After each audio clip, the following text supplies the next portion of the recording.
60ஸில் அறிமுகமான ஒரு டேரக்டர் இவ்வளோ ஜானரில் இத்தனை படம் பண்ண முடியுமா அப்படின்னு தான் தோணும் இவரோட படத்தை பார்க்குறப்போ. அவர் தான் நவரச இயக்குனர் ஸ்ரீதர். எஸ், அந்த காலத்தை பொறுத்த வரைக்கும் கிளாசிக் அப்படிங்கிற வார்த்தைக்கு தமிழ் சினிமாவில் என்ன அர்த்தம்னா அது ஸ்ரீதர் தான். ஆமாங்க, 1959 ஒரு 18 வயசு பையனாக ஏவிஎம் ப்ரொடக்ஷனோட கதவை தட்டுறாரு ஒரு கதையாசிரியராக. அதுக்கடுத்து பல படங்களுக்கு கதையாசிரியராகவே இருக்கிறாரு.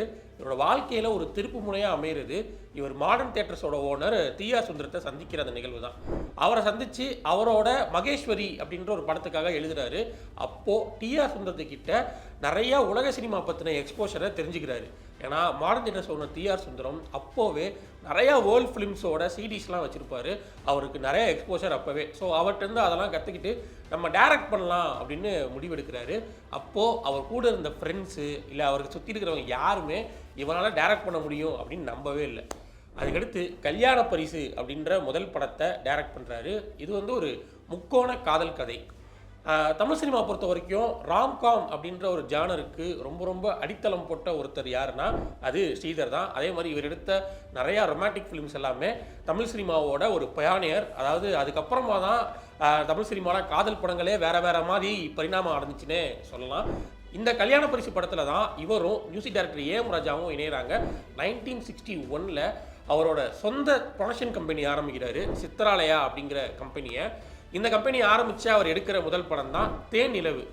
இன்றைக்கி காலகட்டத்தில் காஷ்மீருக்கு போய் படம் பண்ணுறதுனா எவ்வளோ பெரிய கஷ்டம் அப்படிங்கிறத சமீபத்தில் லியோ படத்தில் கூட நம்ம பார்த்துருப்போம். ஏன்னா காஷ்மீர் போய் படம் பண்ணுறதுக்குள்ளே நிறையா ரெஸ்ட்ரிக்ஷன் இருக்குது. அது ஒரு பார்டர் ஏரியா அண்ட் அங்கே இருக்கிற கிளைமேட், இந்த மாதிரி நிறையா சேலஞ்சஸ் இருக்குது. ஆனால் 60ஸில் ஒரு படத்தை காஷ்மீரில் போய் ஷூட் பண்ணிட்டு ஒரு மனுஷன் வந்துருக்கிறான்னு சொன்னால் சத்தியமாக நம்ப முடியல.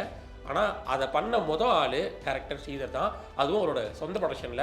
இந்த தேனிலவு படத்தில் பாடல்கள் எல்லாமே பயங்கர ஹிட்டு. ஏஎம் ராஜாவோட இசையில் குறிப்பிட்டு சொல்லணும்னா ஓஹோ எந்தன் பேபி, அப்புறம் பாட்டு பாடவா, இந்த பாட்டெலாம் நம்ம நிறையா தடவை இப்போவே கூட கேட்டிருப்போம். இது எல்லாமே இந்த படத்தில் தான் இருக்குது. இந்த படத்தில் இன்னொரு சிறப்பு இருக்குது. இந்த படத்தோட ஓப்பனிங் காட்சிகளில் அப்போ இருந்த சென்னையை கொஞ்சம் காமிச்சிருப்பாங்க. குறிப்பாக சேப்பாக் ஸ்டேடியத்தில் இருக்கிற ஒரு கிரிக்கெட் மேட்சை காட்டியிருப்பாங்க. 1960ஸில் ரிலீஸ் ஆன ஒரு படத்தில்.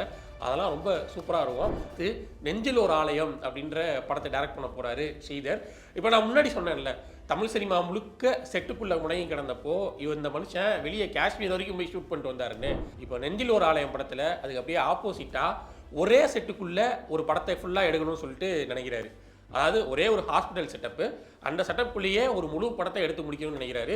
அண்ட் தமிழ் சினிமாவில் ஒரே செட்டுக்குள்ளே எடுக்கப்பட்ட முதல் திரைப்படம் இதுதான். அன்று சிந்திய ரத்தம் அப்படின்ற படத்தில் எம்ஜிஆரை வச்சு எடுக்க ஆரம்பிக்கிறாரு. ஆனால் இந்த படம் பாதியிலே நிற்கிது.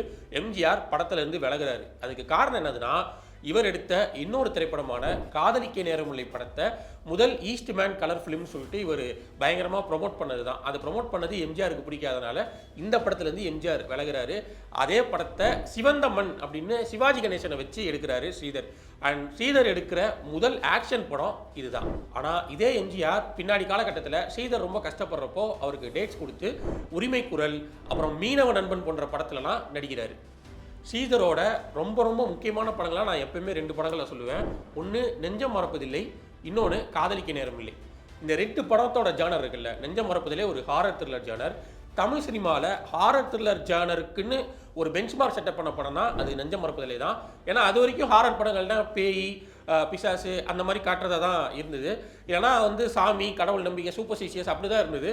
ஆனால் மறுஜென்மம் அப்படின்ற ஒரு கான்செப்டை முதல்ல தமிழ் சினிமாவுக்கு இன்ட்ரடியூஸ் பண்ணி கொண்டு வந்தது ஸ்ரீதர் தான். அண்ட் இந்த படத்தோட ஸ்க்ரீன் பிளே ஸ்ட்ரக்சர், இந்த படத்தோட கான்செப்ட் நம்ம ராஜமௌழி எடுத்த மகதீரா வரைக்கும் தொடர்ந்துருக்கு.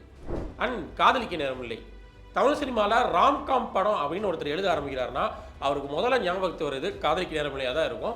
ஏன்னா ராம்காம் அப்படின்ற ஒரு ஜானருக்கே பெரிய பெஞ்ச்மார்க் செட்டப் பண்ண படம் இந்த காதலிக்க நேரமில்லை. இப்படி நவரச இயக்குனர் ஸ்ரீதரை பற்றி சொல்கிறதுக்கு நிறையா விஷயம் இருக்குது. நான் ரொம்ப ஷார்ட்டாக இந்த வீடியோக்குள்ளே சொல்ல ட்ரை பண்ணியிருக்கிறேன். இவரோட படங்கள் நீங்கள் ஏதாவது பார்த்துருந்தீங்கன்னா மறக்காமல் கீழே கமெண்ட் பண்ணுங்கள். இந்த மாதிரி நான் அடுத்து எந்த டேரக்டரை பற்றி பேசணும் அப்படிங்கிறதையும் மறக்காமல் கமெண்ட்ஸில் சஜஸ்ட் பண்ணுங்கள்.